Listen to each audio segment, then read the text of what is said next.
कुछ जन्म रोटियों के लिए होते हैं, लेकिन कुछ आत्माएं संघर्ष से नहीं, एक नए युग को जन्म देने के लिए आती हैं। प्रस्तुत है यह अमिट प्रेरणादायक जीवन गाथा आपके अपने चैनल बुद्धा ज्ञान पर। उसका नाम एकांत था। एक ऐसी जगह जन्मा जहां लोग नाम नहीं पूछते, सीधा काम पूछते हैं। क्योंकि जब जीवन रोज पेट की भट्टी में जलता हो, तब पहचान सिर्फ एक चीज होती है, तू किसके खेत में मजदूरी करता है। एकांत का गांव कोई नामी जगह नहीं था, बस जंगल और धूल के बीच एक छुपा हुआ भूला सा टुकड़ा, जहां मिट्टी के घर नहीं, मिट्टी की सांसें थीं, जहां लोग खेत में सिर्फ फसल नहीं उगाते थे, अपने बच्चों के सपने भी बोते थे, जिन्हें अक्सर भूख की आंधियां उड़ा ले जाती थीं। एकांत के पिता वहीं थे, जो सूरज से पहले उठते और चांद के बाद भी खेतों में कुदाल चलाते रहते। उनकी कमर पहले झुकी, फिर उनकी उम्मीदें। माँ बस एक आंचल थी, जिसे हर दिन आंसुओं से धोकर वो सूखा करती थी चूल्हे की आग में।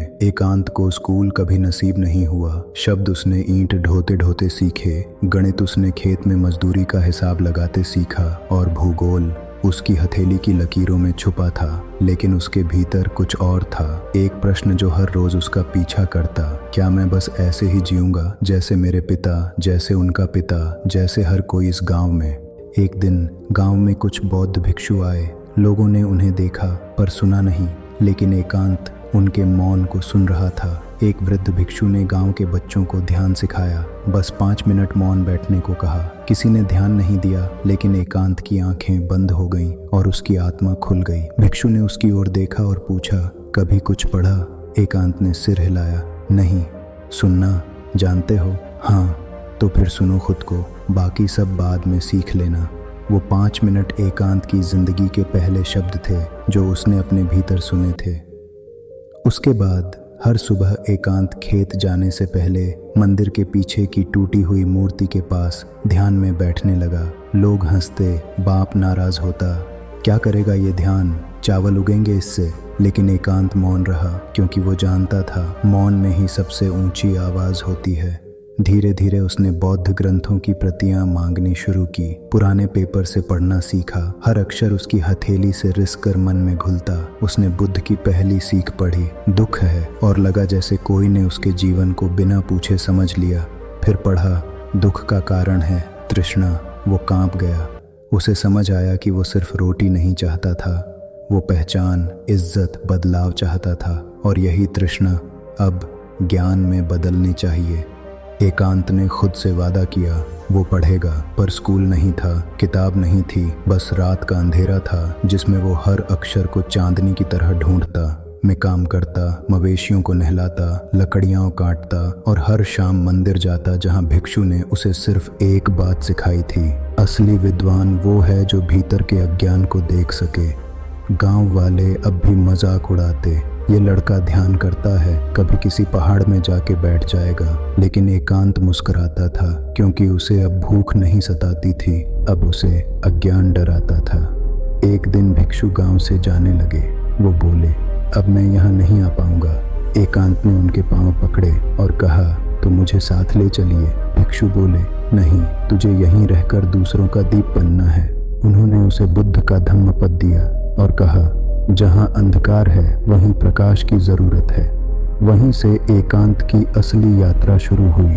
उसने बिन स्कूल जाए हर परीक्षा पास की, सरकारी योजनाओं के बारे में जाना, ऑनलाइन फॉर्म भरना सीखा, यूट्यूब पर गणित पढ़ा और गांव के बच्चों को पढ़ाना शुरू किया। एक दिन जब वो ब्लॉक ऑफिस में नौकरी के लिए इंटरव्यू देने गया, तो इंटरव्यूअर ने पूछा, कभी कोचिंग की है? नहीं। तो फिर इतना कुछ कैसे जानते हो? एकांत ने बस एक पंक्ति कही, मैंने बुद्ध से सीखा है कि अगर प्यास असली हो तो पानी मिल ही जाता है, चाहे कुआं कहीं भी हो। उसका चयन हो गया। अब वो गांव का पहला सरकारी अधिकारी था। लोग अब उसे नाम से नहीं, सम्मान से बुलाते। लेकिन एकांत नहीं बदला।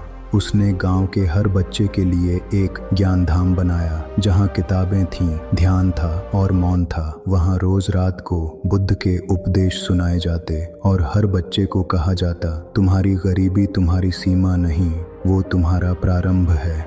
अब एकांत हर हफ्ते खुद गली गली जाता, बच्चों को स्कूल भेजता, माताओं को पढ़ना सिखाता और युवाओं को एक ही बात दोहराता, जो तुम्हें रोकता है वो बाहर नहीं तुम्हारे भीतर है, उसे हटा दो, बाकी सब रास्ता बन जाएगा।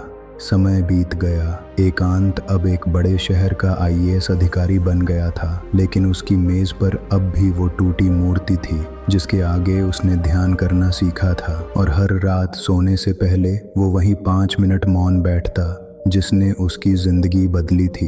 एक दिन जब एक पत्रकार ने पूछा, आपके लिए सफलता क्या है, तो उसने कहा, जब कोई बच्चा जो आज भूखा है कल मुस्कुरा कर कहे, मैंने अपने जीवन को खुद बनाया, तो वो मेरी सफलता है। और जब एकांत की अंतिम सांसें चलीं, तो न मंदिर बजा, न बिगुल फूंका गया, बस गांव के बच्चों ने मौन होकर उस ज्ञान धाम में दीपक जलाया और कहा, हमारा बाबा एकांत अब मौन में भी बोलते हैं।